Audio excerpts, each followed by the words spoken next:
அன்புள்ள சகோதர சகோதரிகளே, உங்களுக்கு ஒரு நற்செய்தி. நாம் வரவிருக்கும் 2025 ஆண்டு ஜனவரி 1 365 நாட்களுக்கும் 365 தலைப்புகளின் கீழ் வேத வசனங்களை வாசித்து பகிர இருக்கிறோம். நீங்கள் இதை அனுதினமும் கேட்டு தியானித்து ஆசீர்வாதத்தை பெற்றுக்கொள்ளுமாறு கேட்டுக்கொள்கிறோம். அது மட்டுமல்ல, இதை சப்ஸ்கிரைப் செய்து உங்கள் நண்பர்களிடமும் பகிர்ந்து கொள்ளுமாறு அன்புடன் கேட்டுக்கொள்கிறோம். நன்றி.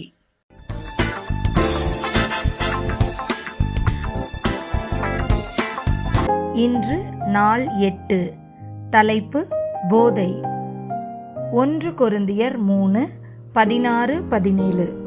நீங்கள் தேவனுடைய ஆலயமாய் இருக்கிறீர்கள் என்றும் தேவனுடைய ஆவி உங்களில் வாசமாய் இருக்கிறார் என்றும் அறியாதிருக்கிறீர்களா?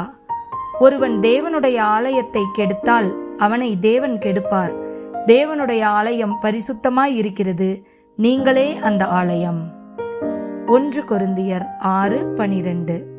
எல்லாவற்றையும் அனுபவிக்க எனக்கு அதிகாரம் உண்டு, ஆகிலும் எல்லாம் தகுதியாய் இராது. எல்லாவற்றையும் அனுபவிக்க எனக்கு அதிகாரம் உண்டு, ஆகிலும் நான் ஒன்றிற்கும் அடிமைப்பட மாட்டேன்.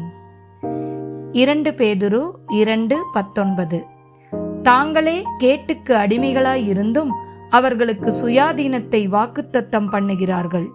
எதினால் ஒருவன் ஜெயிக்கப்பட்டிருக்கிறானோ அதற்கு அவன் அடிமைப்பட்டிருக்கிறானே. ஆமேன்.